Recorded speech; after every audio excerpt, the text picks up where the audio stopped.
Hello guys, this is your friend and we are back with a new fanfic. Which is what if demonic Naruto becomes bloodthirsty for 4th Hokage part 1. And if you enjoy this fanfic then please press the like button and subscribe to my channel for more fanfic like this. And now let's start the fanfic. Scene change. A loud roar split the night as the great nine-tailed fox watched the man its container had married left her impaled on its claw, having substituted with the red head right before the Reaper could rip out his soul. Everyone who was there was immediately shocked that the blonde had broken such an ancient law with almost no thought behind his action. He smiled to himself as he watched his son accept the remainder of the fox's chakra, while the many seals he had on his own body began to change the demon chakra inside his own body to match his own. Don't worry Kushina, I'll be sure to tell Sarutobi to keep the villagers from going too far. The man said as he lifted the baby from the woman's arms, ignoring the slowly fading Reaper and its shouts of broken deals. After all, he was the greatest Hokage. He didn't have anything to worry about now that he had all of the Uzumaki seals mastered. Just after he picked up the boy, his only remaining student and one of the three that was in on his plans, Kakashi Hatake appeared behind him. Make sure you tell Hiruzen the story, exactly as we practiced. I'll be heading to meet Obito before going to the bunker. The silver-haired man nodded as he took the child, glad that his sensei's plan was finally going into play. He didn't want him to go, but he knew his part. He was to make sure that the Anbu would never arrive on time to save Naruto until the beatings had gotten to a certain point. After that the unsuspecting Hiruzen would arrive to save the boy and unknowingly aid his successor's plans. Minato smiled as he watched the silver-haired boy vanish before heading to one of the Namikaze labs, or an Orochimaru hideout due to how perfectly the man had stumbled across them. It made him glad that his occultist clan mates' tests were so easily pawned off onto the Snake Man. The blonde vanished in a flash of yellow, never once catching the way his wife's corpse began to change. Konoha outskirts, Kyuubi destroyed zone, Naruto Uzumaki, 6 years later. Naruto Uzumaki was a lot of things, a 6-year-old boy, the only non-Yamanaka blonde in Konoha, and 1 year away from ninja training. However, right now he was smiling like he had just won the lottery. Why? Because his friend Alice had finally invited him to her home. You see, Naruto was not well liked in the village for some reason. He was always chased when he left the orphanage, which he often did despite the friendly woman who ran the place saying not to. He would even sometimes get caught, which meant he would go to the hospital to meet his old man and the silver-haired dog man. However, going out was also the only time he got to see his friend Alice, who had found him the very first time he escaped from the mob of drunks. The girl was odd the first time he saw her, with porcelain white skin, golden blonde hair, and a blue and white dress in some weird style he had never seen before. She was quite the sight. However, she was always coming up with games for them to play, like the knife-throwing game that was a bit different than the ninja one and Catch the Rabbit, which was a game where he had to find a strange white rabbit that Alice would sometimes bring. She said that his name was Chernobog but he just called it Snow. After that the two would talk about Naruto, what he liked, what he had done since they last met, and if he wanted to play a special game with her. He always said no to that last one since he could only play it once, but since today was his birthday he had said yes if it could be today. The girl had smiled brightly and went off to make the plans, giving him a neatly drawn map to an old building where she lived with her older sister. When he had told the matron about this, the woman had smiled and given him a kiss on the forehead, saying that she gave him a special good luck charm. He thought that the charm was great because nobody saw him even when he was in the middle of the road. Now though, he was standing in front of an old rundown house that looked to be partially collapsed, making him wonder at how Alice always kept her dress so clean before he walked into the house through the partially destroyed door. Naruto had expected to see a large amount of broken furniture with pieces of the walls and ceiling all over the place. Instead he came into a sort of church building, with black brick walls and glowing purple symbols on strange banners. However, his inspection was cut short when Alice appeared next to smiling brightly. You came, you really came. I can't believe it. Naruto smiled at his friend's excitement, quickly following her as she dragged him towards the altar. However, he couldn't help but notice that her hands were ice cold. It was odd, but he wouldn't judge her. She was the only friend he had. All the other children followed the aide's example of staying as far away from the boy as possible. He didn't know why, but back when the not drunk people were the only ones in the mob, they started winding up dead, or at least that was what people thought due to their mysterious disappearances and the fact that their entire homes were covered in blood when they were searched. Still, as Alice began to lay him on the altar, a woman with long red hair and black priest robes walked out of a large door at the back of the church, which let Naruto catch just a glimpse of what looked like a woman before the door shut. Ah, so you finally invited him over, Alice. The redhead said with a small smile on her face as Alice nodded excitedly. Yep, it's his birthday today, so he wants to play the special game. Naruto was utterly lost as the two girls talked, however he couldn't help the feeling of dread that was building in his gut. What are they talking about?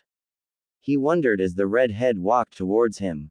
The woman stopped next to his head and stroked his hair, her smile turning just a bit more loving as she stroked his hair. Don't worry, you will only feel a slight pinch before Mama will make it better. Naruto looked at the woman questioningly before he felt something bind his arms and legs to the altar as the woman forced his mouth open, letting Alice show him a small creature that was curled into a strange shape. Let the game begin, the blonde girl said, her voice holding a strange presence it didn't have before as she dropped the creature into his open mouth. That was immediately followed by pain as the redhead placed her hand on his shoulder as a bright light erupted from her hand, and that was all he knew before the pain caused him to black out.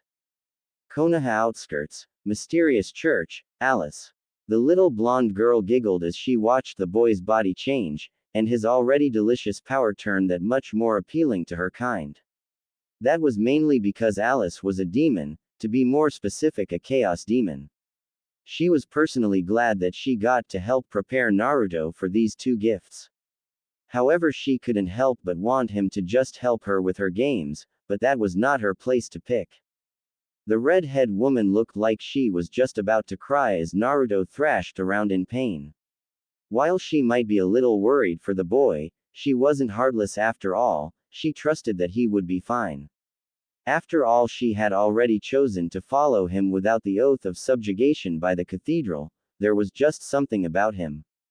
Shaking her head at the new minister's behavior, Alice began to walk out of the building. She stopped when a voice called out to her. Remember that Naruto will need some special nutrients when he awakens, so be sure to pick them up. Alice just nodded as she grinned. That meant that she got to play some more before she had to come home. Asterisk. 8 years later, Cathedral of Shadows, Naruto. Naruto sat with his back against the wall as he panted from the exertion he had just gone through.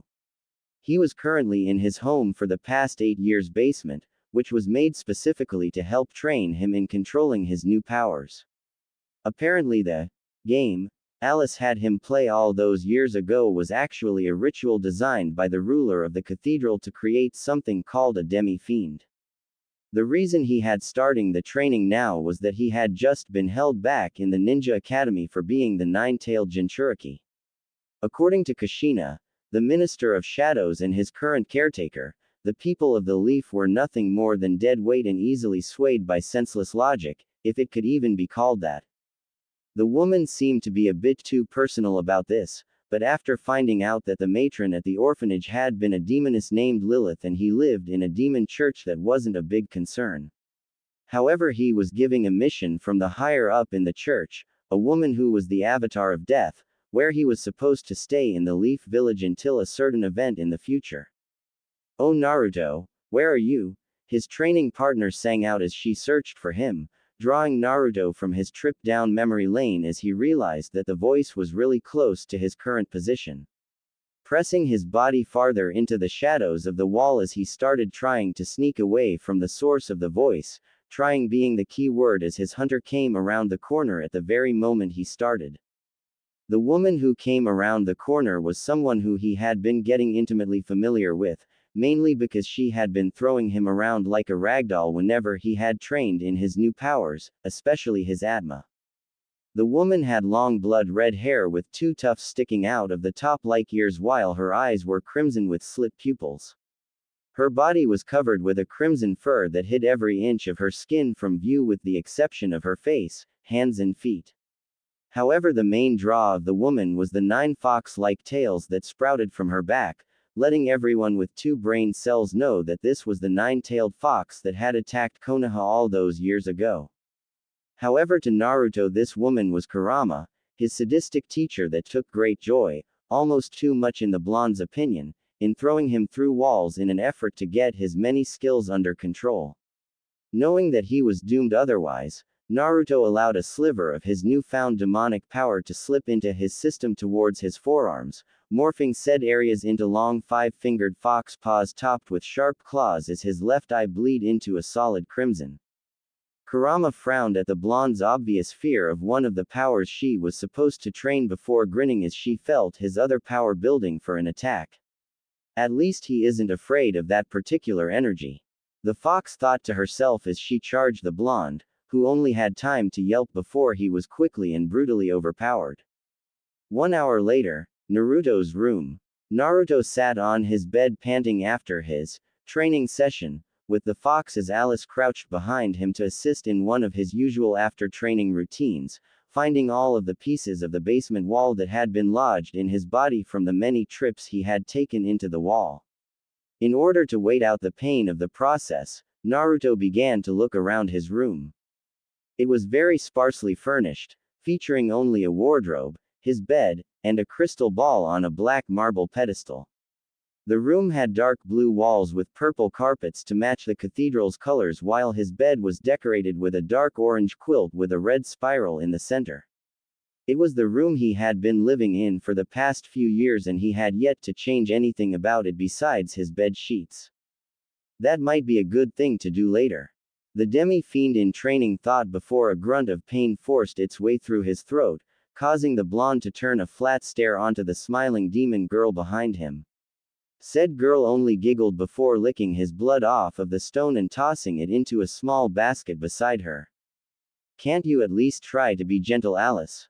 Naruto asked as he had his first demon remove the shards of masonry from his back after his training, again. The blonde Lolita merely smiled at him as she grabbed the last of the shards, before she violently ripped it from her friend's back. "Why would I do that? You look so much better with a nice layer of red. I find it appealing to say the least." The girl followed up her statement by licking his blood off of the rock in a slow, teasing manner before depositing into the basket and jumping off the bed. Naruto sighed as he stood up to follow before a squeaky voice ripped through the air. "Who said you could move? Certainly not Lady Alice." Both Naruto and Alice turned an annoyed glance towards one of their least favorite people, Chernobog. Chernobog was a white rabbit with a boy on its left ear that marked it as female. However, that was not as unusual to the duo. The more important fact about this rabbit was not that it could talk or that it wore a bow, but that it could not die. The reason Naruto knew that was because he had killed the thing 4 times in the past month while Alice had done it 12 times, but it always came back in a matter of minutes. However, it only enjoyed coming back when Alice was the one who killed it. "Quiet, Chernobog. He is my leader, which makes him much more important than you. Do you understand, or should I let him play with you again?" Alice followed her statement by wrapping her arms around Naruto in a just barely within friend range hug while giving the rabbit a smile, and Chernobog became livid almost immediately after. However, the main reason for that might have been because of the confusion she felt after being assigned a gender after so long of being genderless, which she could blame Naruto for because he hated thinking of the rabbit as an it. Before anything else could be said or done, however, Kushina came into the room with a roll of bandages before freezing at what she saw. Naruto could only gulp as the woman's hair began to rise into a set of tails that the blonde knew that there would be hell to pay. The next morning, Naruto was rushing through the doors of the cathedral as he tugged on the last piece of his usual outfit. Said outfit consisted of a black hooded jacket with stylized designs that looked like demons and angels on each sleeve, while the back of the jacket was dominated by a large number of shapes that came together to make a fox, not a nine-tailed one but a regular fox. His lower body was covered by a study pair of dark gray Anbu-styled pants, while his feet were covered by a pair of study work shoes. It was supposedly a special form of clothing worn by a powerful man a long time ago, but that was only according Kurama. To him it was just cool looking and comfy. Anyway, Naruto smiled as he navigated the narrow back streets of Konoha in his casual clothes, with a small smile on his face as he made his way through the alleyways that lay between the cathedral and the Konoha Shinobi Academy. He was heading there for the second day of a short, get to know your class, event. It was something that happened every year on the week before the academy starts, but normally he was excluded from the other wannabe ninja. However, this time it was different, mainly because yesterday he had met a girl who had actually wanted to hang out with him before heading home. Now though, he was going to meet her again at the gates before heading to the Ichiraku ramen bar for something to eat. However, when he emerged from the alley, he came across something that immediately turned his good mood sour. His new friend, a girl that went by the name of Tenten, was in a rather heated argument with a bear of man. And from what he could tell, it was about him. Typical. Why do I have to stop hanging out with him? He's a nice guy. Why can't you see that? Tenten yelled at the man, who was obviously more than a little angry that this was happening before he spotted the object of the current argument, and growled. Fine then, I'll give you a choice. You can keep being friends with that boy. The man looked like he was forcing himself not to say something else, but I don't want to see hide nor hair of you at the shop again.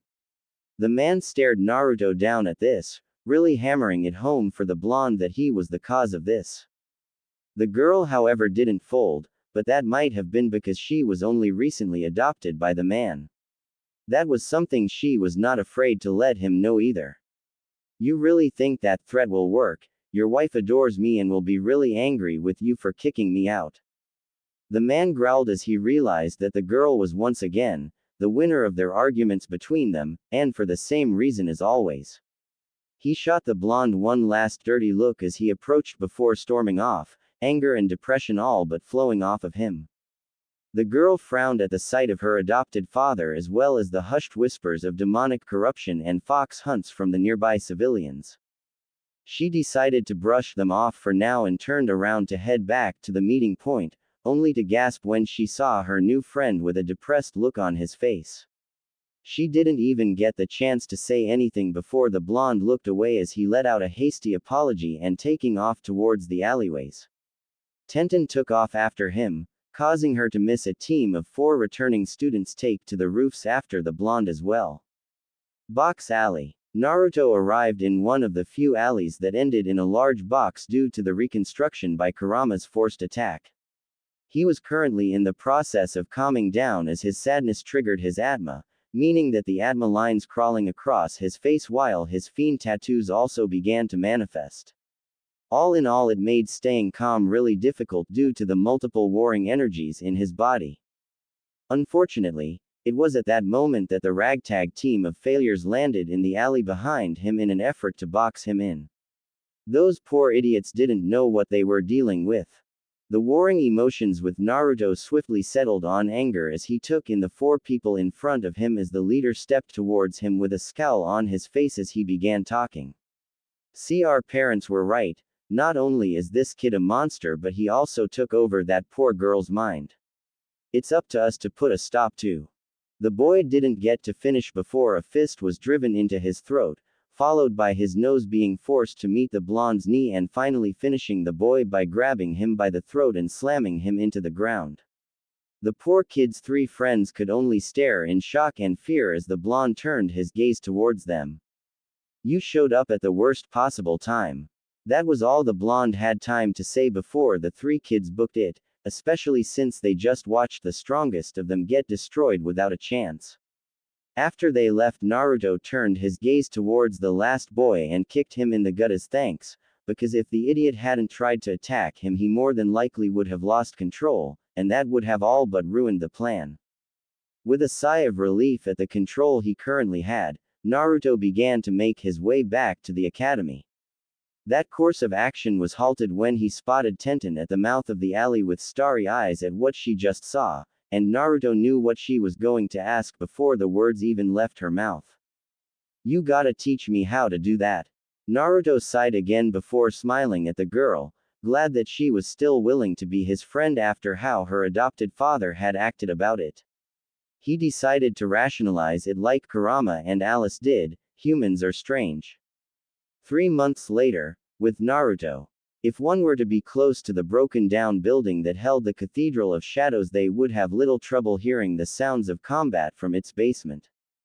The opponents currently involved in said combat are the team of Naruto and his friend Tenten versus the ever-sadistic Kurama, but the only thing different about this training from the usual getting thrown into walls was that the duo was doing an okay job covering each other. However, with all the experience the duo had working together, things were going a bit differently.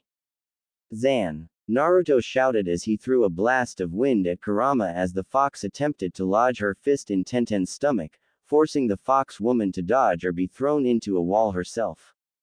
The time that it took for Kurama to avoid the wind attack gave the bun-haired girl time to make her way over to Naruto, and that made Kurama smirk at how quickly the girl had adapted to her new place in the church. The fox discarded those thoughts as she rushed at the duo, hoping to land a solid hit on one of them, an action that was becoming rarer as the two kept getting better at working as a team. She was caught off guard when, instead of dodging her attack, the duo charged to meet her instead. The fox only had time to widen her eyes as Tenten lashed out with a kunai, the weapon radiating the aura of a gram slice, while Naruto attempted to drive his own fist into her stomach in a lunge. The duo had managed to effectively trap her as there was no way for her to stop. Her own movement to dodge backwards while going straight would cause her to meet both attacks. In addition to that, she couldn't go to either side as their attacks were spaced perfectly to guarantee at least one would hit. The fox had to smile at that, on the inside of course, as she dodged Tenten's gram slice and accepted the fist into her stomach, soon followed by the rest of Naruto's body as he allowed his momentum to carry him into the lunge. However, the fox looked slyly at the blonde before wrapping her arms around his neck and pulling his head into her, taking an almost sick satisfaction from the feelings of embarrassment and utter loathing from Tenten and Alice respectively. However, she took a special joy in the almost overwhelming rage from Kushina, even though the woman was on almost the other side of the cathedral. A few hours later, Naruto was currently in Kushina's office after the woman stormed into the basement claiming that she felt something terrible in the universe. Still, now Naruto was helping Tenten get the hang of her own powers, which had been granted to her by the comp she currently wore on her right wrist. The sudden power the comp gave her had been a weird situation for the girl at first, but after she learned how the thing worked, it became a lot easier for the girl to adjust. The comp was a metal bracer that was inscribed with countless seals and demonic runes to grant human members of the cathedral, which at this time meant Tenten, access to 3 special abilities, the first of which being the power to use the spells and skills of demons. The second ability a comp granted someone was the Demon Summoning Seal, which allowed the wearing to talk to and make pacts with demons. The last was a feature called the Locator, which was a weird seal on the comp that allowed the wearer to locate any member of the cathedral or demon in the nearby area. Suffice to say, Tenten was shocked when she had fiddled with it in class and found no less than 3 demons, not counting Naruto, in the school alone. Anyway, as Naruto helped the girl on one of the exercises she had been given to help get a bit of control on her pseudo-demonic energy, Naruto couldn't help but look back at how this situation came about. Flashback start, 2.5 months ago, 2 weeks after the previous chapter. Naruto was walking with a shocked Tenten as he led the way towards the cathedral after a very surprising visit from her father. Apparently the man had been serious when he had told the girl she would be disowned if she continued to hang out with him because now she was officially homeless. Not only that, but he was also going through various plans to cause the man pain as he helped carry the girl's stuff to the cathedral after gathering it up off the street. However, He doubted the man was going to be able to hold his marriage together anymore because the duo could still hear the argument the man was having with his wife, and he was willing to bet that the just might end up having to find a new home after tomorrow. Now all he had to do is make sure that Tenten was able to get a place to stay at the cathedral, and that was easier said than done considering he had to convince 3 different people to let her stay. Then again, the only one who might have a problem would be the madam, but he might be able to find some way to convince her. Half an hour later, Cathedral of Shadows, the madam's room. Naruto was currently sitting in the chair and fidgeting as he watched the divider that separated visitors, meaning Kushina and Kurama before now, from the madam. He could see the woman who called herself the Avatar of Death moving about behind the obscuring barrier between them, and he had to admit one thing.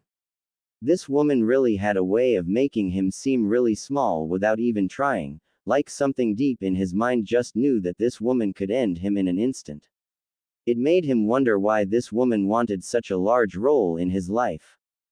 "So you wish to let your little friend stay with us?" As the woman spoke, Naruto couldn't stop the sliver of dread that went down his spine as the woman spoke. He could almost imagine the flat stare she was giving him as she moved to the chair on the other side of the divider. After sitting a bit straighter, Naruto mustered up his confidence and responded. "Yes, ma'am, she was kicked out of her home because of me, and I don't care about her life story, Naruto, but I am glad you decided to talk to me about it personally. This is only the second time you've ever been in here after all." Naruto once again felt the dread going down his spine at her words. Even though her voice had a definite happy tone, the reminder of just how little he actually talked to her put him on edge. "I'm sorry, ma'am, but please let her. I will allow the girl to stay on 2 conditions." Naruto blinked at that. He was honestly surprised at that. Both Kushina and Kurama would grumble about how this woman required a lot of convincing whenever they left this room, so why was he getting his way this easy? "What are your conditions, ma'am?" He could almost feel the woman smile as he said this, and the fact that he couldn't tell why she was smiling was worrying. "The first is a fairly easy one. You must convince the girl to wear a device I had Lilith and Kushina make. The second one will be even simpler. Just visit more. I don't want to have to wait 2 years to hear from you again." Naruto gulped as he heard the thinly veiled tone of ire in her voice. It was almost like some invisible pressure had filled the room that let him know just how serious this was. "I can do that, thank you, ma'am. I guess I'll talk to you tomorrow then." The pressure vanished almost instantly as the woman responded. "Yes, you will, and every day after unless told otherwise." Flashback end. Naruto was broken from his trip down memory lane when he felt the pulse of demonic energy from Tenten, and he barely had the time to avoid the small knife of energy that the girl launched by throwing himself to the floor. He gave the girl a flat stare as he got up, and Tenten gave a nervous chuckle as she spoke. "I finally did it." Shaking his head at the girl, Naruto could only grin as he responded with, "Yeah, now let's see you do it without attempting to carve my face off." The girl gave a pout at his words but got right back to work on molding the demonic energy into a suitable form.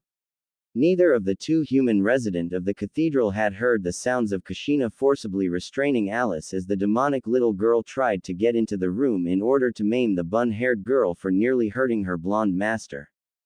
The next morning, Konoha Ninja Academy. Naruto and Tenten were currently sitting in their seats at the academy during the break and working out their plans for that night. The reason for their sudden bout of plotting was because of something they overheard from Kushina just before they had gone to sleep last night. The red-haired woman had been muttering about the Uchiha clan, an event that would happen tonight, and a woman named Makoto. That, combined with how much the duo felt owed the woman for becoming their legal guardian, meant that the duo had hoped that by going to the Uchiha district later they would be able to find Makoto and bring her to the cathedral. If nothing else, the Minister of Shadows would be able to have a friend to talk to other than Kurama and Alice, and since the fox woman seemed to hate her and the demon girl barely tolerated anyone but Naruto, this would without a doubt lift the woman's spirit. However, as was becoming tradition for their school days, the duo was approached by a group of other students who came to save Tenten from Naruto's demonic control, something that the duo often laughed about at the cathedral due to how ironic that statement actually was. Yet the worst part about this little interruption was the leader of the group, a brown-haired boy that went by Ken, who had seemed to have made it his mission in life to hassle the duo ever since the academy started. Well, if it isn't the village punk and his no-good girlfriend, what are you talking about, huh? Knowing you, it's something that will cause the village trouble. Ken's voice was grating as all hell, and if you add on the fact that his mother was Kazashi Haruno's little sister and you have one annoying kid that probably shouldn't be a ninja. However, in a relatively welcome addition to the routine that had started, a girl by the name of Beth stood up from her spot across the aisle from the two members of the Demon Church. Beth was a girl with long, straight, light brown hair that fell neatly down to the middle of her back with the bangs held out of her face by a white cloth with blue designs on it. Her outfit consisted of a dark blue, long-sleeved dress that was cut of just below her hips and her legs were covered by an off-white pair of pants. Attached to stomach and elbows of the dress were sections of gray leather armor while her right shoulder had a guard made of lightweight chakra metal, which matched the metal skirt and boots she wore. Finishing of her outfit was a white shoulder cape that had the same blue markings as her headband, only the cape seemed to have seals of some kind built into it as the girl often changed to color to something more suited to a forest when the class did hide-and-seek exercises. She also has a sword on her hip that is held in a dark blue sheath with a white cloth wrapped around the handle. The girl gave Ken a stern look, which caused the boy to flinch, before she started on one of her now well-known verbal beating. You all should be ashamed of yourself, only people who don't respect themselves resort to bullying others. In fact, you should think about how you may be forced to work with some of these people you're bullying may be forced to save your life in the future. What will you do if someone holds a grudge on you and leaves you to die? I hope you take this to heart this time, but knowing you can, you're going to do this again tomorrow. Naruto watched as more members of the group took on a frightened look as they gazed at the two. Beth seemed to have really driven home her point this time as almost the entire group seemed to be rethinking the lies that may or may not have been fed to them by their parents. It was this reason that Beth was one of the only people the duo counted as friends. The other four who were a part of that circle were three boys, Yoshio, Waruo, and Rock Lee, and another girl that went by Kaga. All in all, the 7 students were a very tight-knit group, but there was conflict among them as well that was mostly present in Yoshio and Waruo. In fact, whenever the two were near each other and started to give opinions, it almost always devolved into a fight. However, both boys respected Naruto enough to follow his lead when they chose teams for group practice. After his followers had gone back to their seats, Ken turned towards the two with a sneer and opened his mouth to speak, but fortunately was cut off by the two Chunin-sensei coming into the room to start the lesson. This made the boy grit his teeth before heading to his seat, not wanting to get detention for disrupting the lessons. This left the duo with plenty of time to finish up their planning before the academy let out for the day. Later that day, end of the academy. Finally over. I thought it'd never end. Naruto said as he led the group of 7 out of the building they had been stuck in. Naruto gave a quick glance to the clock sitting on the gates to the academy and was happy that there was still time left before the plan he and Tenten had come up with needed to start, giving him some free time to spend with his friends. Speaking of friends, Naruto heard the telltale voice of Rock Lee, causing the blonde to look back at him as he shouted, "Indeed, Naruto, no matter how important this knowledge will be to our shinobi career, there must be another way to teach us than countless minutes of lectures." Rock Lee was a fair-skinned black-haired boy that wore said hair in a long braid and normally wore a Chinese-styled martial arts outfit. The boy had been the first to join the group after Tenten, having heard about the blonde convincing his guardian to take her into their home, and as such had stated that he was a man worthy of his friendship for being so generous. In response to Lee's statement, Waruo gave a hearty laugh before responding with, "You got that right, fuzzy brows. I really wish they start train us in ninjutsu though." Waruo was a slightly pale boy with short dark brown hair that he spiked up in the front while he wore a long dark gray camouflage trench coat over a white t-shirt and black pants with his feet covered by sturdy black boots, and he also wore a pair of tinted glasses. Waruo's joining of the circle had been more eventful, as when he first met Naruto he was being beaten up by a group of kids that had claimed that he owed them money. This led to Naruto calling the kids out, calling them weak for needing to gang up on someone to win. This led to the group turning their anger on him, which led to Naruto taking a few down before their numbers started to overwhelm him, as the blonde had never faced multiple opponents before. However, that quickly changed once Waruo had joined the fight, and the two had quickly taken down the group and became friends afterward. Of course, you can't wait to learn jutsu. A person like you only care about making the biggest explosions possible and not something like genjutsu or medical jutsu. This time it was Yoshio who spoke, taking his usual digs at Waruo as he normally did, seeing as how they both had vastly different views on life. Those views happened to be Yoshio wanting to be a ninja to keep Konoha peaceful, while Waruo wanted to become the strongest ninja in village, but not Hokage as he couldn't stand paperwork. Yoshio was a boy with slightly tanned skin, shoulder-length, wavy light brown hair, and he normally wore a closed red jacket and dark blue pants with the standard shinobi sandals, which were also red. The reason Yoshio became a member of the group, despite his immense dislike of Waruo, was for a slightly tamer incident than Waruo. On the day after the beating Naruto and Waruo gave to the group of kids, Naruto had been heading to the exit from the bathroom when three of the group had managed to sneak up on the blonde as he entered the entry hall and get in a few good sneak attacks before he could respond. However, when Naruto did respond, one of the teachers had come into the hall and caught sight of the blonde attacking the kids. This had led to the blonde being dragged to the headmistress' office before Yoshio arrived, having seen what had happened from the second floor, and told the teacher what had happened, leading to the three kids being dragged off instead of Naruto. This led to the two hitting it off and becoming fast friends, though Naruto doubted that Yoshio would ever be able to be anything close to civil with Waruo without him around. Kaga sighed as she picked up her pace, joining Naruto and Tenten up near the front as she started grumbling about the two children that had started arguing behind them, making Naruto smile and Tenten giggle as Yoshio and Waruo fought, while Rock Lee tried and failed to get the two to settle down. Kaga was a girl in the year ahead of the rest of the group, and she took advantage of that fact by calling the rest of the group kids, though it was mainly when a fight broke out between the two opposing forces. Kaga normally wore a long dark red dress with the shoulders being drawn over a pair of pads, while the front was exposing a black shirt and necklace with 6 large beads on it. Kaga had joined up with the group rather suddenly a week after Yoshio did, having heard about Naruto triumphs over the other children, and had told the blonde that he was strong enough to be her subordinate. That was ignored as Naruto declined instantly.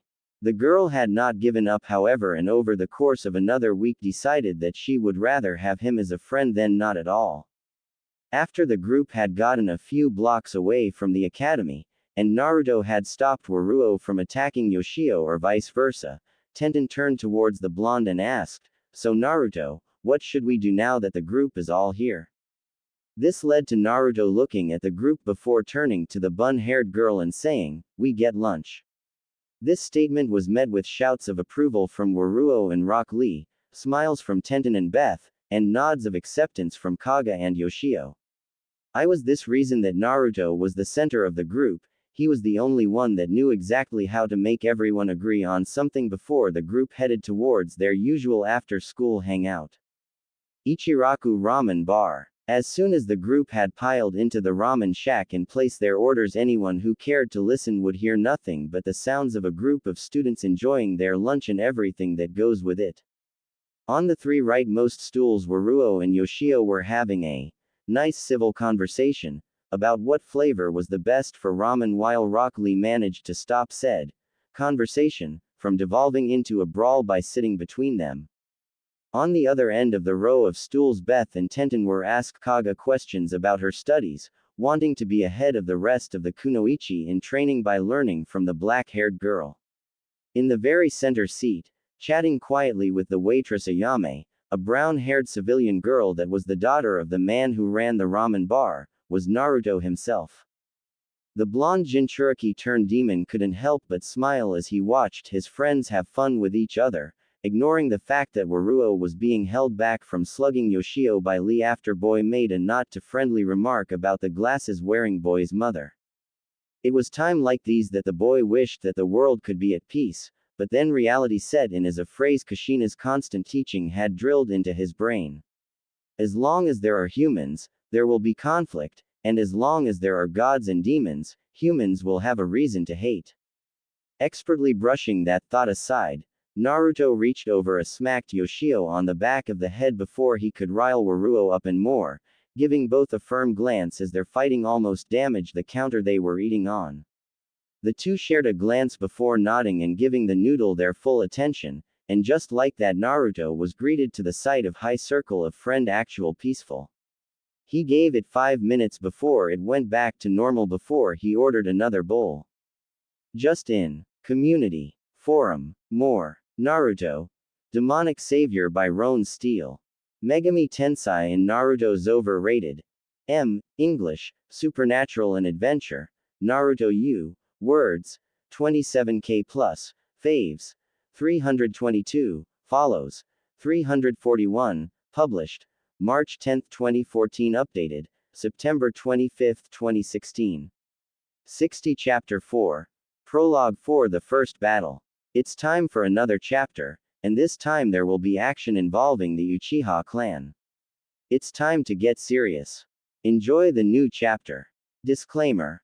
I do not own Naruto or the Mega 10 franchise. If I did, both would more than likely suck, but Kishimoto seems to be done with his yeah. Human disguised demon talking. Human disguised demon thinking. Jutsu spells Atma brand.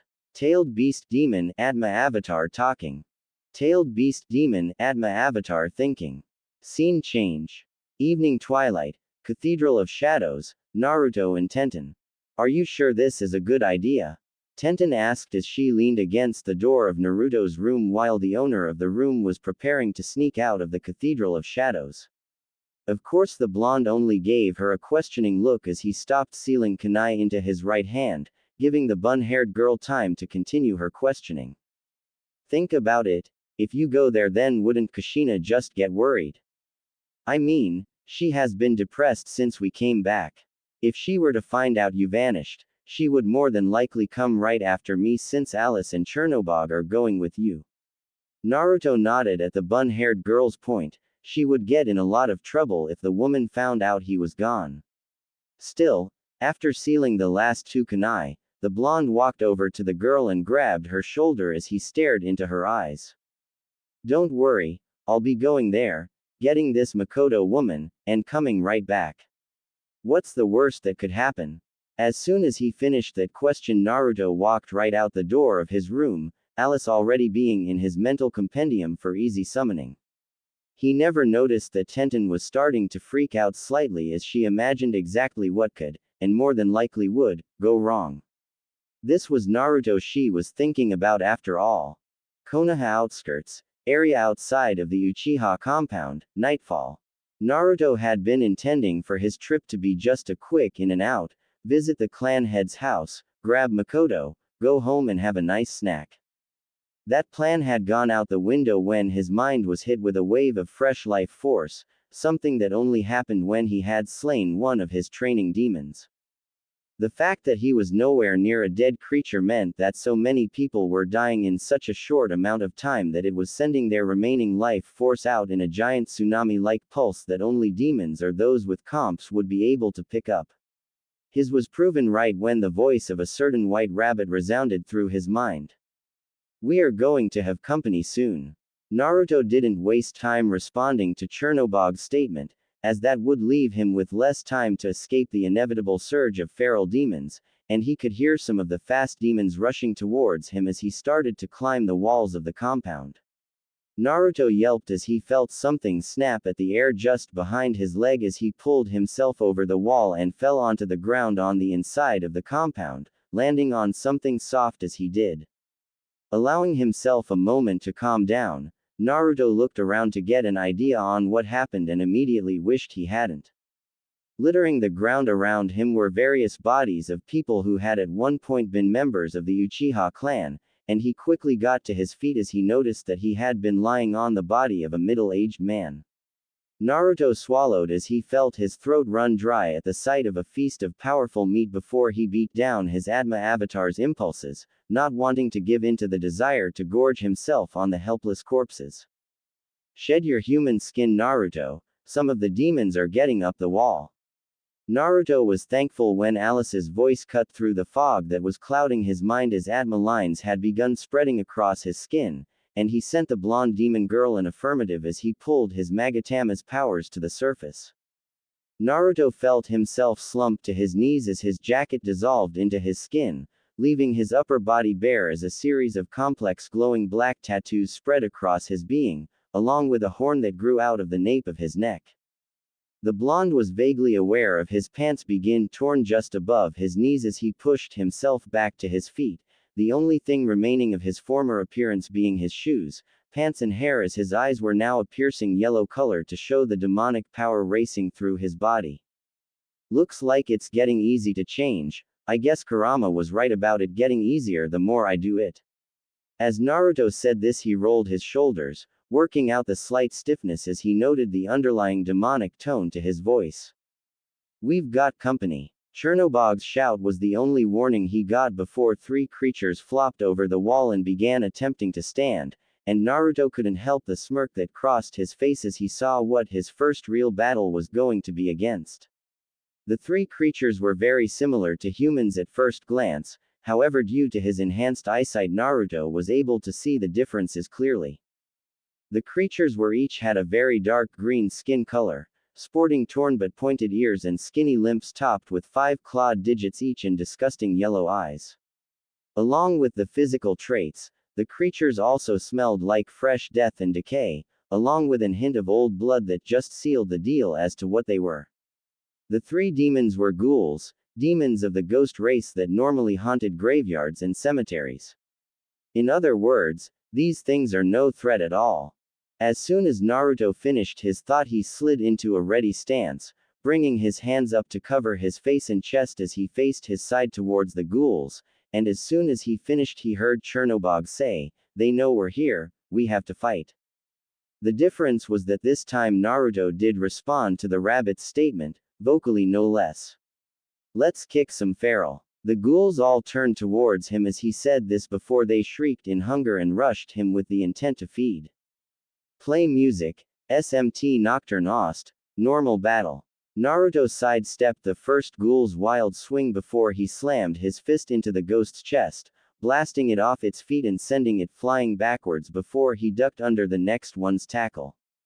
The final ghoul tried to take advantage of Naruto's current state by jumping at him, intending to pin the human-turned-demon face down before tearing into him with its claws. Unfortunately for the demon, Naruto had no plans of being its meal, and he proved that when his fist took on a dark gray aura before he shot up and sent it flying through the creature's skull with a single thought, lunge. Naruto ignored his now gore-stained fist as he let the ghoul's headless body dissolve into nothingness, instead choosing to roll backwards to avoid the first ghoul's attempt to land on his back. He solved that demon's problem when he put his hands on the ground and shot his legs out in a mule kick to the demon's chest.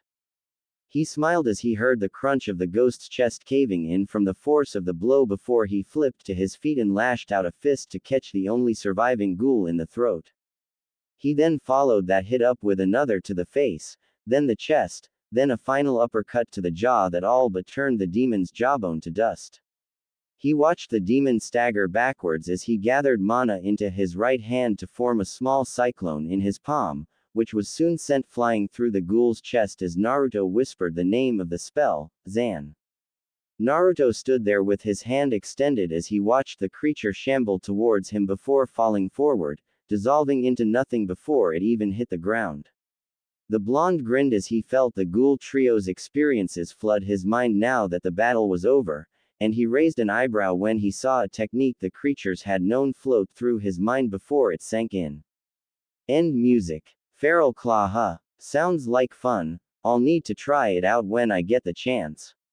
As soon as Naruto finished his thought, he took off full speed towards the clan head's house, having a vague idea of where it was due to his adventures across the village when he was younger.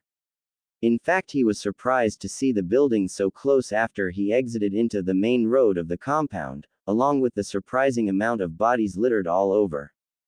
He shook of the sights of the massacre and took off towards his target building, having just barely noticed a shadow jumping down from the building's roof and into the backyard, leading to his going straight through the house and tripping the security seals to alert the Hokage, just in case he bit of more than he could chew. He couldn't be stupid about this, he did want to live after all. Makoto Uchiha, clan head's home, living room. The matriarch of the Uchiha clan was currently stuck between a rock and a hard place as she watched her oldest son duel her husband in a battle to the death.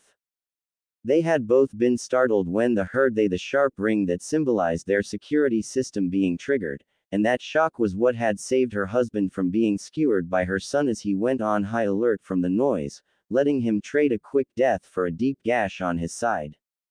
No, she was torn between helping her husband, the man who had given her 2 children and a wealth of happiness and love, and helping her son who had apparently murdered the rest of her clan due to their planned coup. The dilemma resolved itself, however, as when she had drawn her sword and had been about to join her son in putting down her husband, the wound he had received earlier caused him to overextend a slash with his katana, leaving him wide open for Itachi to take his head over with a clean slice straight through the neck, cleanly decapitating the man that had been his father. Makoto saw her son shed a tear for his father, allowing her to see that he didn't have his Sharingan active as he turned on her, his chest covered in blood as he had caught the body over her husband to lay him gently on the ground. Mother, don't resist, I have to do this to keep war away from Konoha. The woman's grip on her ninjutsu weakened as she heard that. She hadn't thought about the possibility of war breaking out as a result of the coup, and she honestly felt like an idiot as she realized that not a single person had thought about that outcome. She noticed Itachi grip his tanto tighter as he got closer, and just before she had given up on fighting, she heard a slightly familiar, yet somehow different, voice ring out from behind her. Back away from her, you bastard. Zan. What followed shocked the woman as a small blast of green wind flew past her and slammed into her oldest son's chest, sending the boy flying back before a cloud of smoke concealed his body and a log took his place. Makoto couldn't help the grimace as she saw that the small wind attack had punched clean through the log before dispersing. What happened next actually floored the woman as she saw the son of her late best friend Kushina shoot past her and jumped at Itachi, who looked just as shocked to see the blonde as she was. However, the woman was more curious about the strange tattoos the blonde had now, along with the strange horn he now sported. The woman, she sank to her knees, suddenly feeling the stress of the recent events starting to get to her. As she sat on the ground, she couldn't help but notice that the chakra in air of the compound seemed off somehow, as if there was something ripping the air apart with its presence. The ringing in her ears didn't help any either. The woman shook off the insane notion as she focused on the blonde boy that was charging full speed at her son. Naruto. Naruto growled as he jumped into the air and pulled his fist back, intending to take full advantage of the mysterious assassin's surprise at his presence to drive a full-powered, momentum-driven lunge right through his skull. Unfortunately, the man was still aware enough to think, meaning that the instant before the blonde's fist collided with his face, the man was once again covered in a cloud of smoke before Naruto hit something with enough force to shatter it completely. When the smoke cleared, Naruto found himself staring at what might have been a decorative statue before its untimely demise. Naruto barely managed to throw himself into a forward roll when a familiar tanto blade flew through the air his chest had just been occupying, and as he hit the ground he blasted a Zan into the man's chest. Naruto grinned as he noticed that he finally landed on the man, and he chased after as he flew backwards through the air before jumping and slamming his fist into his stomach. However, as soon as the man hit the ground, but before Naruto was about to hit him in the chest with a lunge, he was stopped by a kunai flying at him from the stoop of the house as a voice called out at him, "Leave my brother alone, you monster." That shout had come from a fair-skinned boy with duck-shaped hair, which earned a few giggles from the demons currently inside Naruto's mind, and everyone but the blonde was shocked when the kid charged him with another of his knives. Naruto was about to just knock the kid, who was slightly familiar now that Naruto really got a look at him, out with a low-powered Zan spell before his ears started ringing, followed by Chernobog suddenly shouting at him. "Something big is heading this way, it feels powerful as well." The very next instant the building the boy had just charged out of exploded as something very large ripped its way through the building. The explosion kicked up a large cloud of dust as well, forcing both Naruto and his opponent to cover their eyes in order to keep from being blinded. When the dust cleared, both of the fighters stared in shock at what they saw. Standing on the destroyed remains of the building was a large 4-story tall skeleton made of blood-red bones with a strange design on its forehead that looked kinda like a circle with 3 magatama attached to it. However, Naruto's attention was suddenly drawn to the beast's hands as he saw the beast moving them towards its mouth, and he starting running towards the creature, anger and worry making him ignore the 2 shouts as he charged the powerful demon about to eat the black-haired woman. Almost immediately after Naruto started moving, he caught sight of his previous target rushing past him, his free hand running through seals as his tanto glowed with a film of chakra. This time Naruto actually caught what the man said as he all but roared, "Let go of my mother." The creature stopped its attempt to eat the Uchiha matriarch as it heard the man's voice, and as soon as it laid eyes on the man it roared and chucked Makoto away before a massive, distorted voice shouted, "Itachi, you die for your betrayal." Naruto had caught that little bit of information as he rushed over to the limp body of Makoto, and he was relieved to see that she was still alive despite being nearly crushed and then being thrown and bouncing against the ground like a rag doll. He still knew that he needed to get Makoto out of here and back to the cathedral, but his demonic instincts were all but screaming at him to kill the feral that had harmed his prize. Deciding to feed his darker impulses, Naruto quickly summoned Alice to let the demon girl take care of Makoto on her way home, knowing that the little blonde chaos demon would take care of any feral demons on her way back as she all but squealed at the chance to play as much as she wanted. As soon as Alice had left his sight, Naruto rushed towards the now named Itachi to see if he could tip the odds in his favor. After all, this demon seemed to have a personal grudge against him, and judging from how Chernobog was screaming bloody murder for him to run, he was going to need all the help he could get. Naruto was impressed with how well the man was handling himself against the giant skeleton demon. He had managed to remove the bone on 3 of its fingers while he was distracted with Makoto with zero knowledge on demon slaying. Still, the blonde could tell that the man was having trouble avoiding the demon's attacks. "It's lucky for him that I'm here then," Naruto thought as he fired a Zan spell at the monster's hand as it descended on the black-haired man. Itachi spared a second to glance back at the blonde before refocusing on the massive monster he was fighting with. He knew that he was completely ignoring his orders, but he was facing a much bigger threat to the village than his clan's attempted coup. He was just glad that Naruto seemed to be on his side now. He really didn't want to have to fight this monster and the strangely tattooed blonde at the same time. Going through a short string of hand signs, the Uchiha sucking some air before expelling a fireball with a shout of, "Fire style, Grand Fireball Jutsu." The ninja was pleasantly shocked when a mini tornado impacted his jutsu, empowering it enough to cause the titanic skeleton to reel back as the flames coated its skull. As the demon was recovering, Itachi took the time to question his blonde companion about his sudden lack of hostility. "Why are you helping me all of a sudden? We were fighting not even 10 minutes ago." Itachi didn't take his eyes off the skeleton as he waited for the blonde's answer, which filled the Uchiha's head with questions when he heard it. "I'm not going to let this demon any closer to my home, plus I really want to test my powers against something that's not impossible to win against. So we better kill it, here and now." Naruto didn't bother to wait for Itachi's response as he shot forward, his fist encased in the gray energy of his lunge skill before slamming it into the creature's already weakened shin bones, shattering them and forcing the creature to fall to its knee as its other leg was destroyed.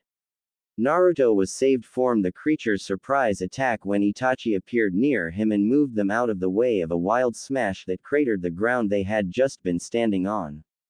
"You foolish boy, why are you siding with Konoha's weapon against us? Does your betrayal know no end?" After the demon roared its question, Naruto wasted no time in responding to the monster.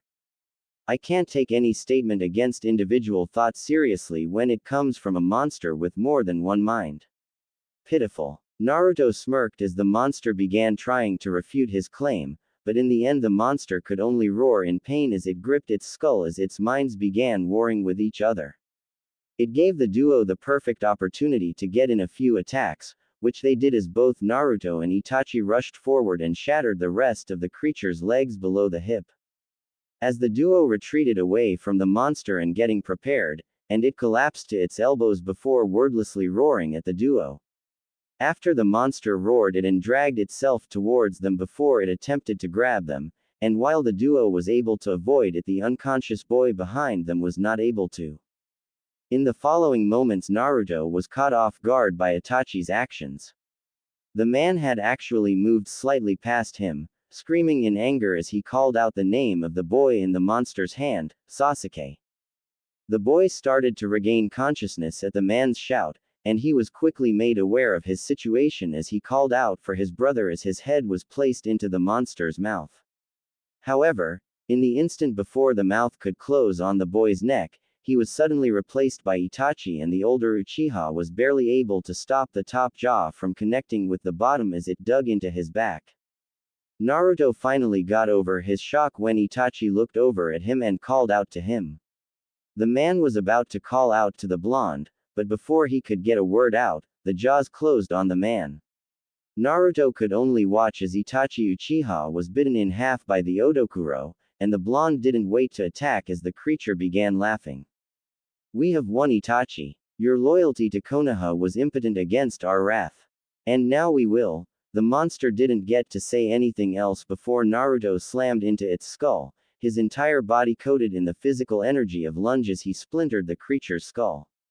The monster dropped the man's lower body after the attack, but Naruto ignored that as he reeled his arm back before slamming it into the monster's skull again, punching a hole into its skull as he did. It was in that moment that Naruto realized what Itachi had meant as he was thrown backwards by a sudden explosion. The blonde was sent to the ground some distance away as the creature's lower jaw was blown off by the man's last attack. In the next instant the monster dropped towards Sasuke, but the boy was saved by Naruto as the blonde tackled him out of the way, suffering a gash on his side as he did.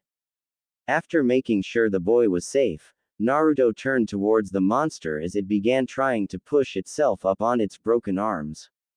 "We will not lose here, we will destroy Konoha, we will not die to the Leaf Village's pet." Naruto ignored the monster's threats as he rushed towards it, and when he finally reached it he used lunge to destroy one of its arms before launching a Zan spell into the other as he continued past it. With its arms gone, the monster could only watch as Naruto walked towards it, its empty eyes watching the blonde as he moved to finish it off. "How, did we lose?" The blonde knew that it wasn't asking him, but Naruto answered the demon anyway as he created a tornado around his arm before reeling it back. "Because you can never predict what someone will do for their loved ones." Naruto would swear for the rest of his days that he saw a glimmer of light in the demon's eye sockets before slamming his fist against its skull, which sent the tornado forward to tear the nearly destroyed demon's skull to shreds. As Naruto stood in front of the giant ribcage with his arm outstretched, he spotted something on the ground where the center of the creature's head had once been. Curiosity overpowering Chernobog telling him to get out of the compound, Naruto went to check out what he had seen. As he crouched amongst the shards of bone and shredded earth, he was caught by surprise when he found a strange bug in the creature's remains. However, before he could grab the bug to inspect it, the little creature suddenly shot into his mouth, skittering into the opening before dissolving to join its fellow in his soul. Unfortunately, as Naruto was adjusting to the sudden, and incredibly painful, infusion of demonic power, Konoha's Anbu operatives had finally managed to finish getting into Uchiha compound despite the odd monsters that had attacked them on their way. What they saw when they arrived at the clan head's building was nothing short of shocking. The professional ninja saw that the building they had arrived at was nothing but rubble, and in front of it was a giant ribcage with a blond man standing where the skull should be. The ninja were about to move to apprehend the man before he was surrounded in a set of golden rings before he vanished. The ninja were shocked, but when they saw the stun from of Sasuke Uchiha, which the Anbu were quick to take to the hospital. However, while two of the operatives took the only living Uchiha away from the site, the rest moved to report what they had seen to their leader. Cathedral of Shadows. Naruto was barely conscious as he arrived in his room in the cathedral.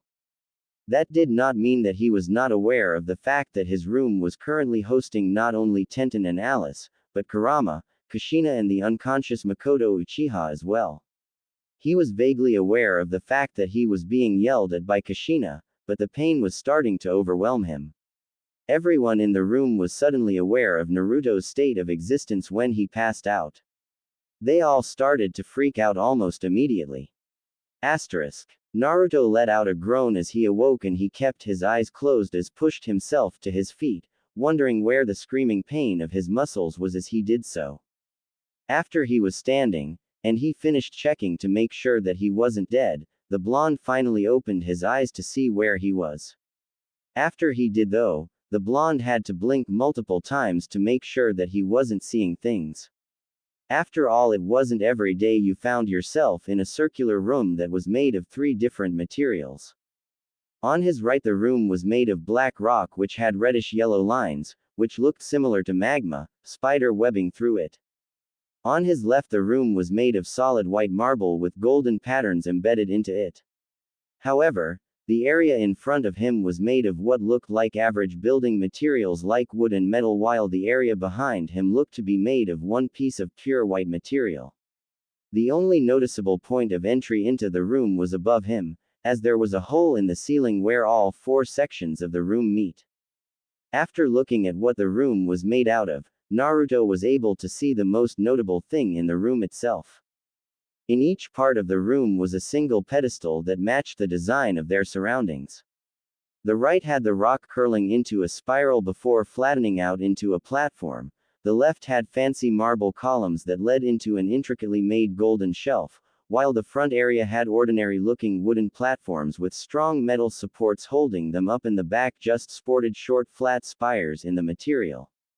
It was only after he had noticed the pedestals that he noticed the last strange thing about the room. That thing was that out of all 4 pedestals, only 2 of them actually had anything on them. On the pedestal almost directly ahead of him was a glass dome, and at that dome was what looked to be a mannequin of him, which was decorated with his usual demi-fiend tattoos. Below the glass on a small plaque made of metal were the words, "Neutral Fiend." Below the words were a set of 4 indents, though only one was filled with a small red spiral, which seemed like it was the Uzumaki Magatama he had been given when he first became the demi-fiend. The second pedestal was in the right section of the room, but it had what looked to be a crystal flame instead of a dome covering a mannequin of him. However, that was the only similarity it shared with the other occupied pedestal. The mannequin on this pedestal was decorated with what looked to be a black skeleton, with each part of the tattoo matching the bone it was over, going from the ribs, to the arms, and lower jaw.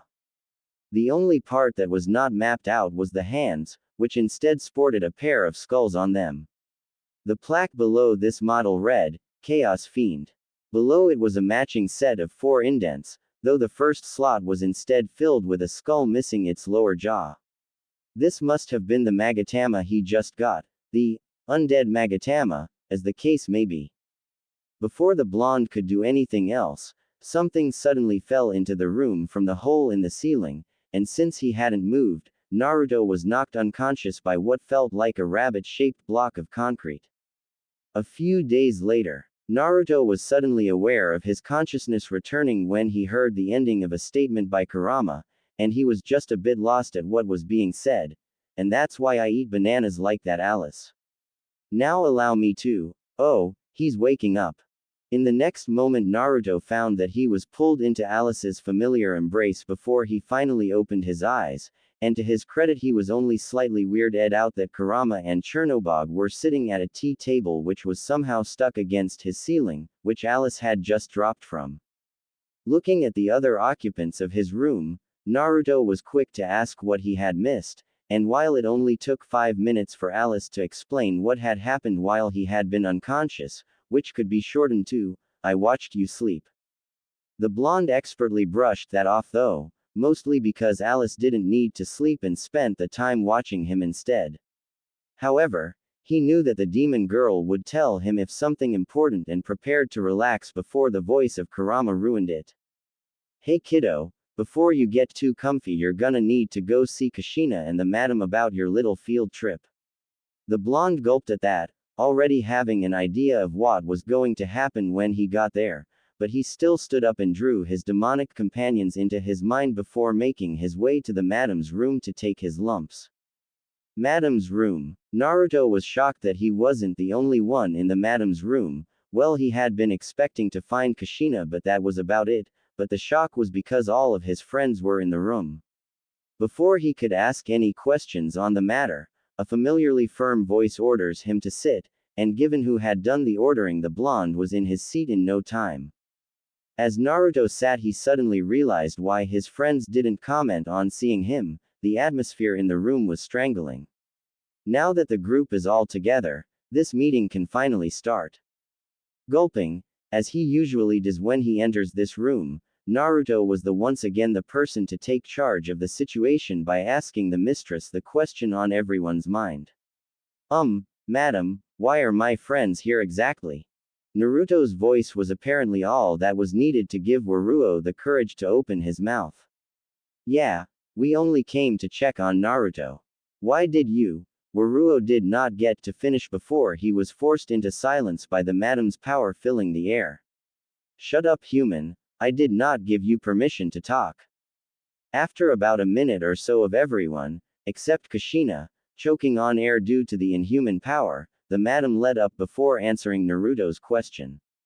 "To answer your question, my subject, I have observed your ally's skill in demonology. I have decided to allow the rest of your circle the same privilege. I will accept your thanks at the end of the day." As she said this, Kushina moved to herd the fully human people out of the room, and Naruto stayed to just in case he was in trouble, and he did not want to make it any worse. It was only after the door had shut that the madam spoke. "So, I noticed that you snuck out without telling anyone a few days ago, ruining a mess of plans I had laid as a result. And I have to say," Naruto tightened up as he heard this, waiting for the inevitable punishment, "excellent work. You have proven yourself capable enough in combat to defeat a highly dangerous demon with minimal assistance. Your powers as a demi-fiend are truly above my expectations. You may go when you wish, by the way." Naruto was barely able to keep seated after that. He had been expecting to get a harsh punishment or worse, extra training with Kurama. Still, as he stood and he made towards the door, he remembered that he had one last question on his mind. "Thank you, madam, but I have to ask, where is Makoto Uchiha?" The madam chuckled at the question before answering. "She is in training to become a minister of shadows, however you will have to learn how to use that new magatama you found. Kurama will be sure to train you just as efficiently as she did with your other." That was all Naruto needed to hear to completely destroy his good mood. Naruto waited patiently for his turn in the exams as he waited for his name to be called to finally, at long last, become a spy in the ranks of Konoha's shinobi forces. Granted, this test would probably be more exciting if he was 1 year back, as that class was literally filled with clan heirs and other influential children, but he wasn't going to lose the chance to be placed in a team with his friends, including Kaga, who had purposefully flunked her test in order to be in the same class as the rest of them. However, seeing as all this waiting was boring as all get out, Naruto decided to reflect on what happened over these past few years, mainly his introduction to the 4 alignments of demons and his journey to collect at least one Magatama from the 2 he was missing. It would sure as hell be more interesting than watching a bunch of no-name generic cannon fodder try to pass an easy test. Flashback start. 2 months after last chapter. Naruto was seated in his chair in the madam's room, having been called here the very second the academy let out. Thankfully Tenten and the others were able to cover for him when he was suddenly engulfed in the golden rings of a recall spell. He could tell that the woman on the other side of the divider was thinking about what she was about to tell him, but it had been almost 10 minutes and he was starting to get concerned. In fact, he was about to risk talking when the woman finally spoke to him. "My fiend, tell me what you know about the forces that govern a demon's alignment." The woman's voice held the same presence that it always did, but he thought he could detect something else in the woman's tone. Was she worried about something?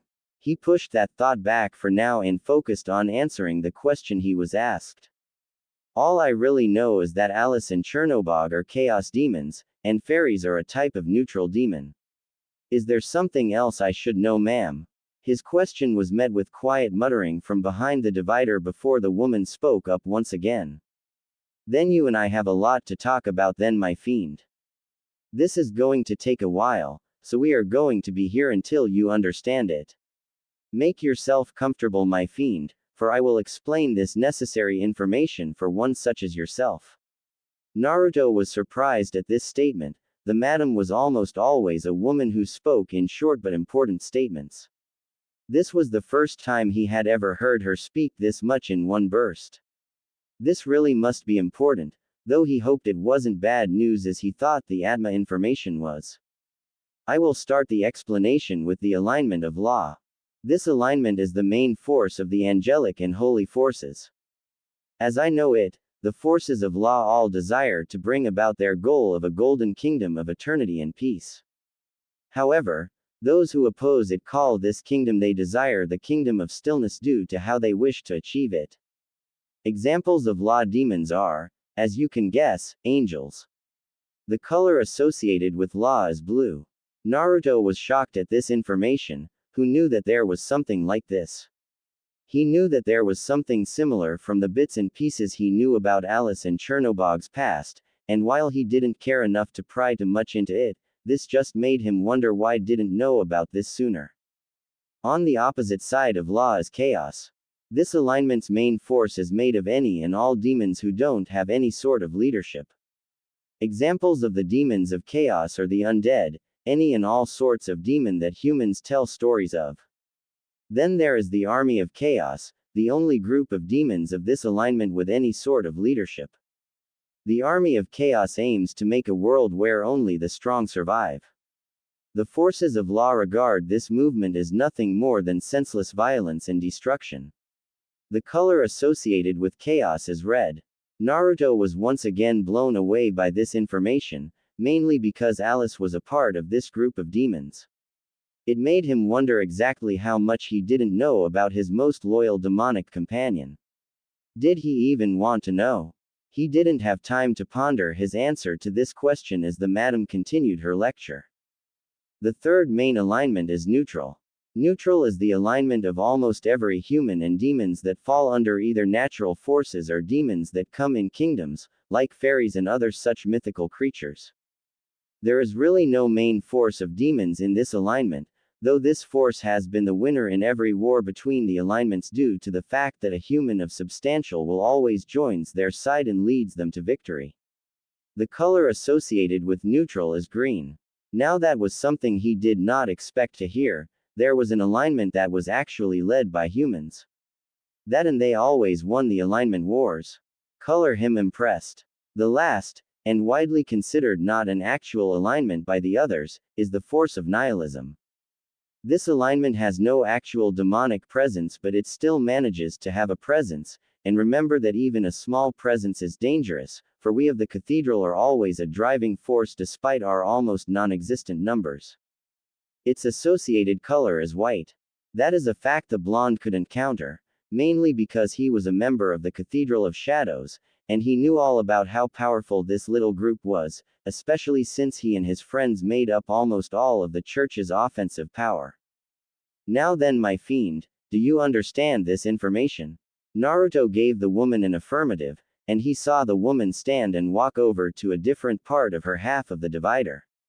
He was not surprised when she spoke to him once again. Then you understand how imperative it is that you gain access to a Magatama aligned with each one of the four, correct? Luckily for you, after you found the undead Magatama, I have been trying to get our mutual friend Lilith to start working to assist us in tracking down Magatama. Now all we have to do is wait for her to come to us with the locations. This will give us plenty of time to make sure that you can gain some demons of the three main alignments. This way you will be able to keep yourself informed on the movements of each of them. Ah, here it is. With her piece once more said, and the thing she was looking for apparently found, the madam returned to her seat and muttered something under her breath before a strange item appeared in his lap. He knew that he would get an explanation, so all he had to wait. And he wasn't wrong. This item is an old device known as a smartphone. This item was used in another universe to communicate across long distances, and could even be used to run a version of the demon summoning seal, though it was called a demon summoning program instead. This will allow you to talk with any member of the cathedral, along with myself, at any distance. It also comes equipped with an application called a GPS, which allows you to know exactly where you are anywhere in the world. Truly, this is one of the true prides of human creation. Naruto's surprise was twofold, as not only was he impressed by the flimsy-looking rectangle's immense usefulness, but also by the fact that the madam was actually talking with a large amount of excitement in her voice. Maybe this was the woman's passion, otherworldly technology. Though to be fair, he did enjoy the way the back of the phone was decorated with an angel, a demon, and a human, all drawn in incredible detail. Now then, my fiend, you are dismissed. And remember that I will be expecting you to call every day you cannot visit me in person. This allowed Naruto to stand up and head towards the door, already trying to find his way around this strange device as he did so. This was a day that was just bursting with new things. Half a year later, it had taken quite a lot of convincing for the madam to get Lilith to search for possible Magatama positions, which was shocking to almost everyone at the Cathedral of Shadows because the woman was able to stand up to someone who was literally death. Anyway, the negotiations finally ended when Naruto offered to do anything the demonic woman wanted, no matter what it was. It was at this point that the atmosphere in the room went from incredibly tense and slightly murderous to incredibly pleasant, at least as far as Naruto noticed, because he was suddenly dragged out of the room by the demoness as she promised to get to work after she got what she wanted. The less said about the noises that echoed from the madam's room after that, the better. Getting back on track, Naruto was navigating his way to the location of a supposed law-type Magatama with his usual partners of Alice and Chernobog in his mental compendium, though they were joined by Lilith's favor, a Lilim, one of the demon's many children, or so they say.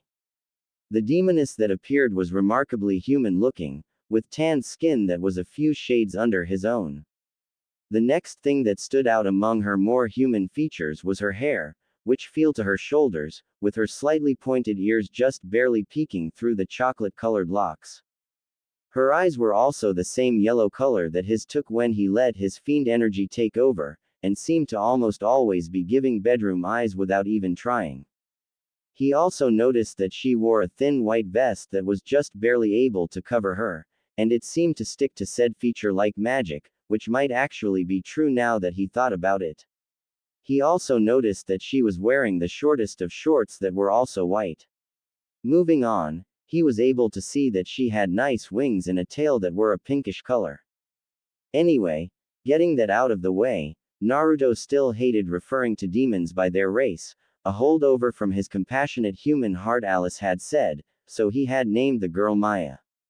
This had gotten him a much more than friendly hug from the demoness, and had started a lifelong rivalry between her and Alice that he was never quite able to stop. Anyway, that lead Naruto to his current location, possibly lost in the ocean of trees around the Leaf Village, wondering if he was even going the right way as he tried to ignore the voices in his head spitting insults at each other.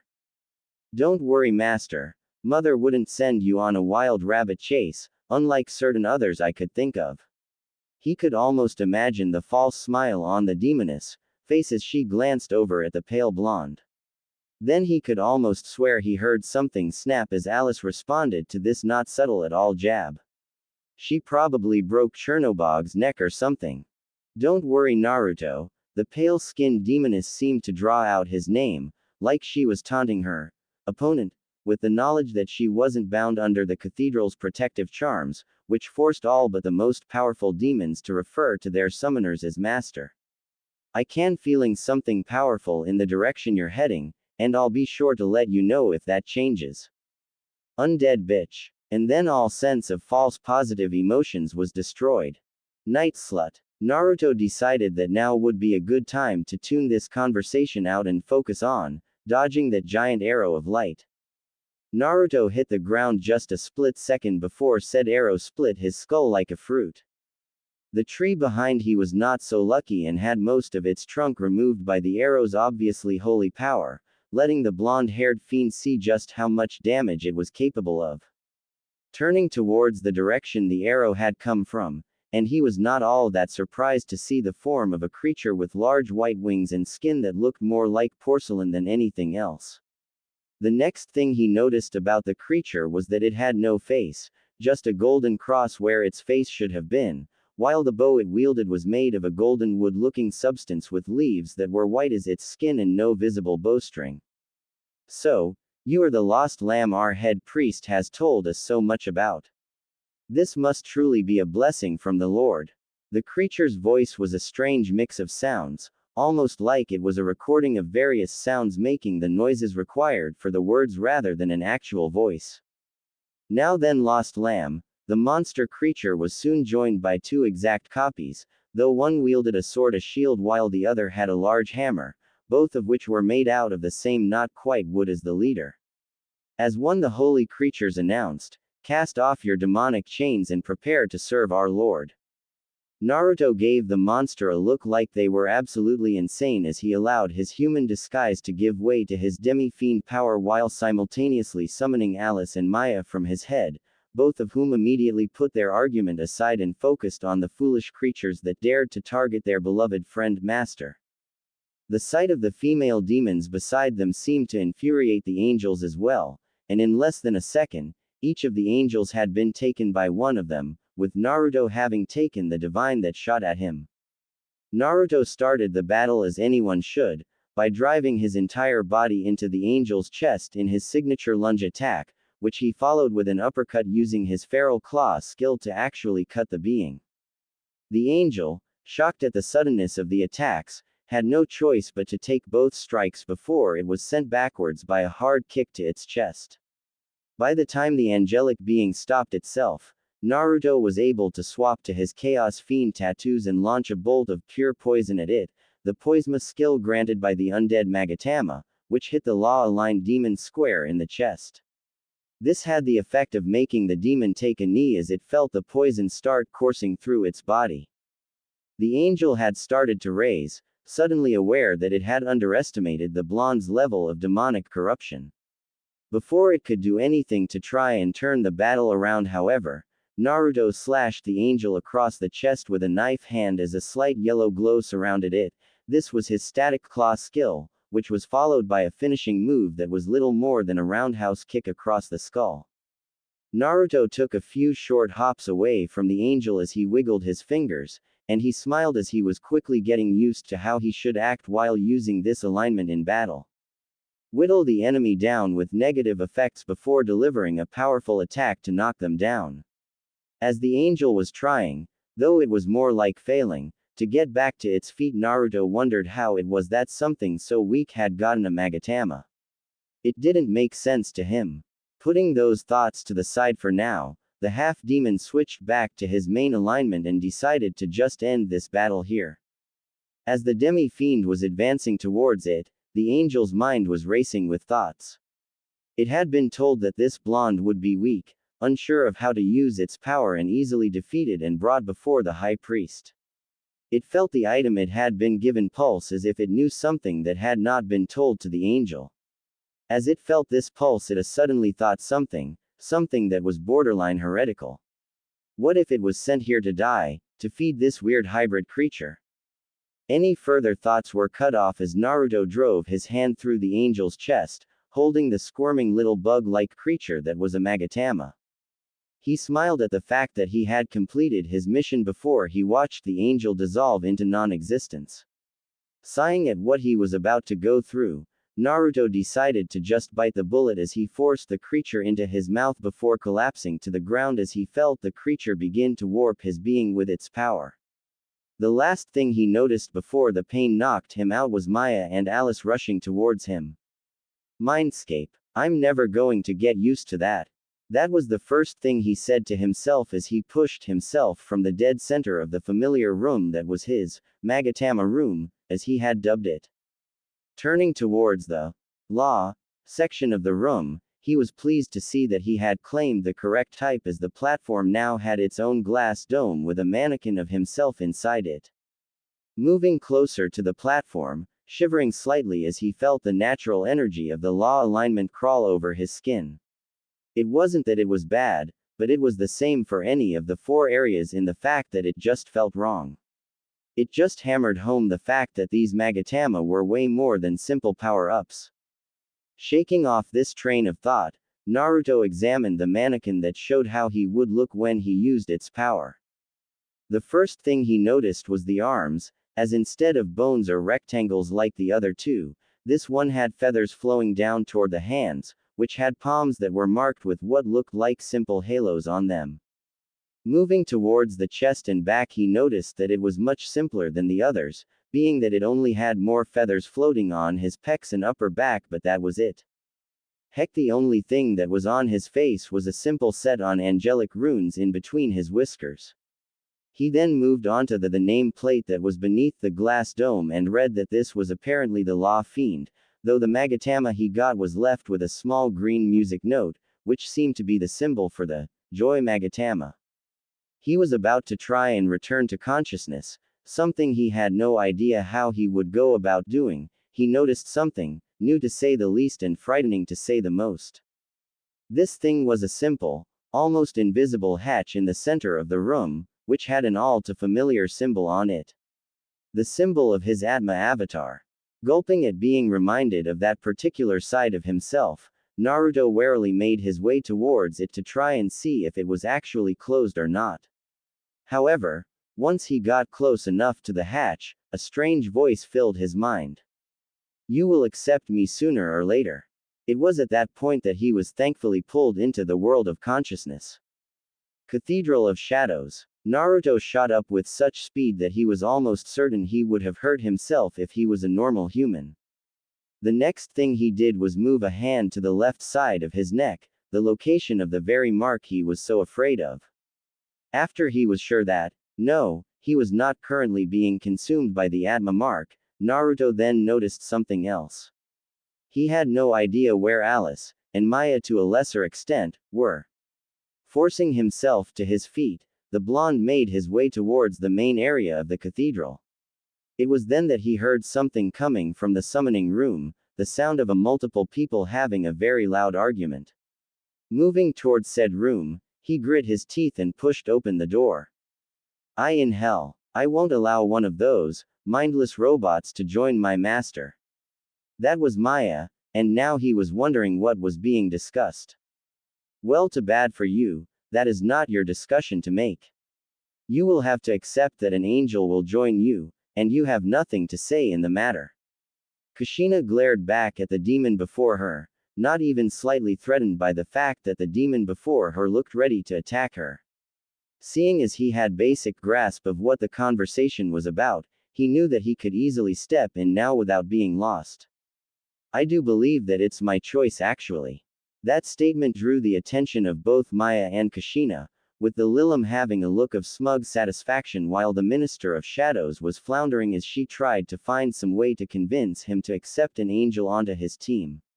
Unfortunately for Maya though, he did agree with the red-headed woman. What? But master, did you forget what those foolish It was at this point that Alice decided to cut in, saving him the trouble of having to try and persuade the demoness himself. Your master has made a decision, you don't have any choice in the matter. Now then, Naruto, let's just get this done with, shall we? Giving the platinum-haired girl a thankful nod, the half-demon began following Kushina towards the summoning room.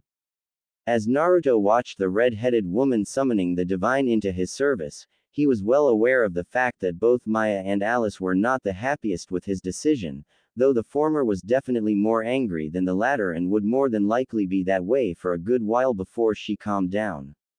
With the platinum blonde, however, he was almost certain that she would not say anything about it other than a few questions as to why. As the room was filled with the strange mixture of dark and light energy that marked the summoning process reaching its completion, Naruto couldn't help but feeling a little nervous. That might have to do with the fact that mostly everything he'd heard about the biblical divine faction of demons painted them as nothing but soulless, heartless robots that couldn't think for themselves, while the rest was the fact that they tried to murder demons with a single-minded fervor. Needless to say, as much as he wanted to wait and form his own opinion without any bias, this information kinda ruined that plan. As the energy began to force itself into the shape of the demon it had pulled from, wherever it pulled them from, Naruto, along with both his demons, were completely floored by the angel's appearance. Sticking with the safer, yeah, let's go with that bits first, Naruto noticed that the demon was a fair-skinned woman with slightly wavy blonde hair that hung to her shoulders, with a bit of her bangs covering one of her eyes, which were covered by a black band with a white eye marking on it and a pair of white wings emerging from her back. The clothing, if you could call what she was wearing clothing, was interesting to say the least. This was because the clothing was just a set of black belts around her neck, her chest, her waist and covering her nether area, with all of them connected by another belt that went from the neck belt to the lowest one. Oh, and the one on her neck also had a long chain hanging from it, so that was cool. You know, if you were into that kind of thing. The angel looked around the room for a short while before focusing on him and bowing. Greetings, Master. I am your personal angel. I hope that we will spread the love of God wherever we go. Naruto gave his new demon a look before shrugging and giving his half-hearted acceptance of what she said. This seemed to appease both Maya and the angel, who he had named Shiro as of this very moment.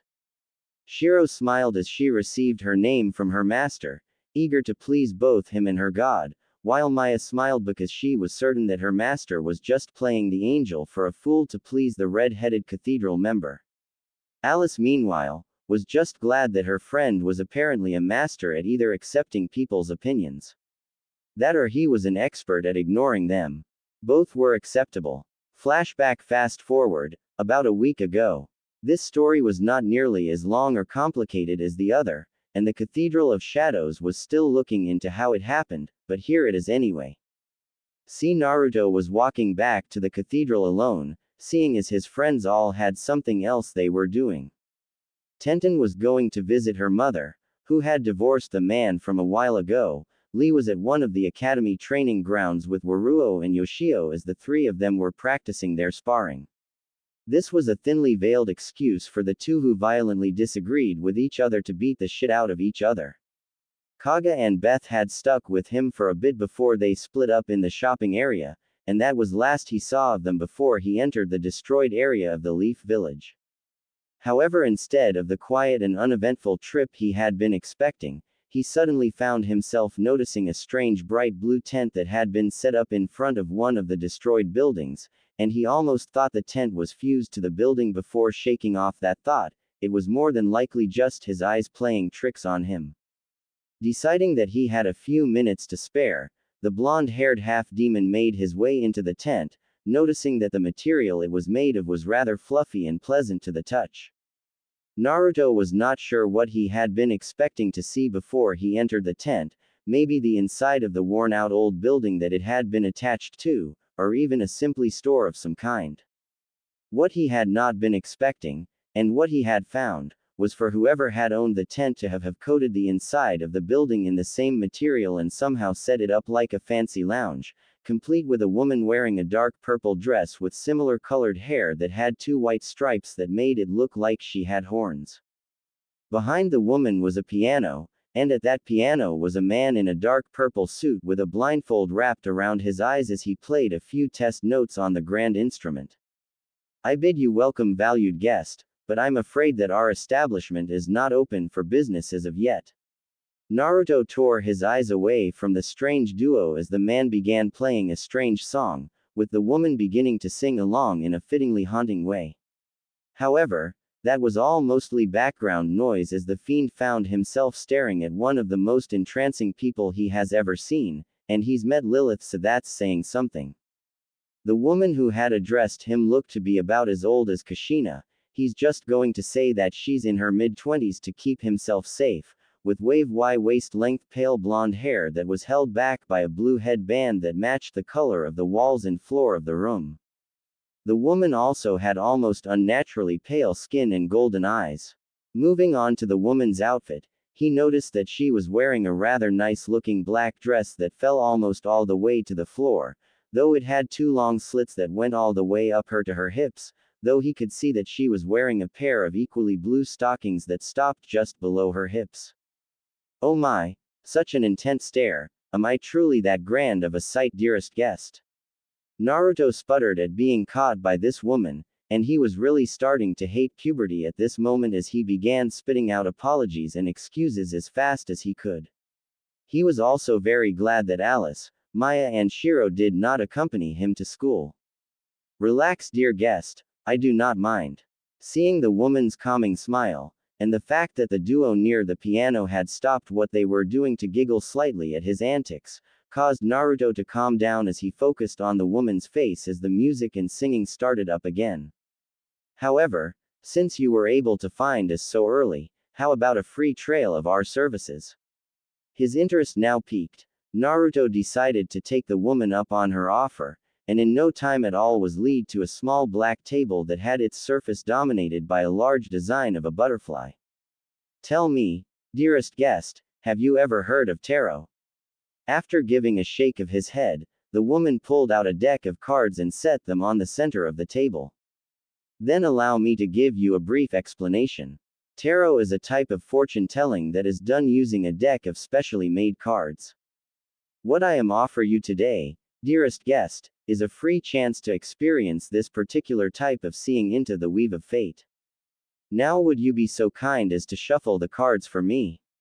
The blonde managed to hold back his comments about the ridiculousness of fortune-telling and fate and simply did as he was asked, giving the cards a good shuffling before setting the back on the table.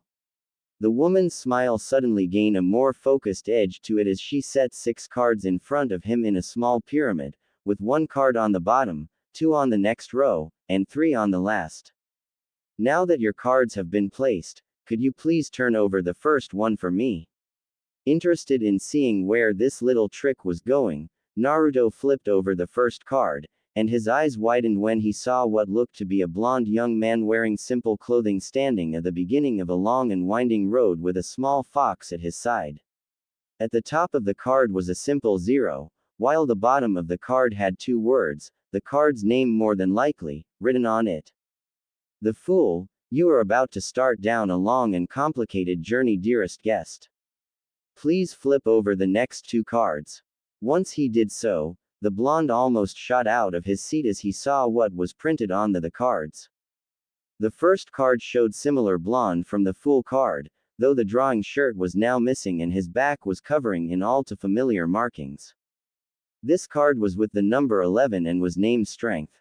The next card, though, was something that set off all of his internal alarms. The card, instead of having a young man like the other 2, instead showed a fox-like beast standing over a corpse, its maw dripping with what could only be blood. The card's number was 13, and its title was Death. As Naruto turned his attention back to the woman sitting across from him, he couldn't help but notice that the music, both piano and singing, was starting to seem much louder. Looks like your journey will require much of your own strength to fulfill, and plenty of death will be seen before it is finished. Flip the last 3 cards, please. His arm was already in motion before the woman even finished her command, because at this point he doubted that this woman was asking him anymore. The first of the 3 cards featured a male and female pair, both dressed in all black with the shadows behind them showing only one monstrous figure. This card was number 15, the Devil. The next card showed a woman sitting on a throne, her face covered in shadows while her body was cloaked in a large white gown. This card was number 3, the Empress. The final card showed a man, with his figure completely concealed by a pair of large white wings. This card was number 12, the Hanged Man. Looks like this journey of yours has many conclusions, though these are not nearly all of them. Here, let me show you. At this point the blonde was trying his hardest to get out of the thrice damned chair he was stuck in as the woman lay another card next to the 3 at the top. This one featured 5 differently colored silhouettes, a red, a blue, a brown, a green, and a yellow. Its number was 8 and its name was Justice. Before the woman could place the next card though, the song suddenly stopped and Naruto was tearing his way out of there. After he had made it back to the cathedral, Naruto had wasted no time in grabbing Alice, Maya, Shiro, along with Tenten, and dragged them back to the building, intent on showing those people just who they had messed with. However, all they ended up finding was a chair far too clean for the building it was in, and a simple letter addressed to him. Despite literally everyone he was with telling him not to, Naruto had torn open the letter, and in the next moment suddenly found himself doubling over as a Magatama forcefully combined itself with him. The next thing he knew, he was staring at the 4-filled pedestal in his mindscape, this one in the completely blank section. On it was a mannequin that's only marking was a pair of zeros on his shoulders. The nameplate of this mannequin was simple, and slightly insulting, the fool with the indent below it featuring just a simple 0 as its marker. From training with Kurama he learned that all of its strength revolved not around combat, but instead around talking. This was the Magatama that Kushina had said was the most dangerous, as it would make his social presence almost peerless with enough training. In fact, the redhead was almost certain that it would be rivaling that of the madam eventually.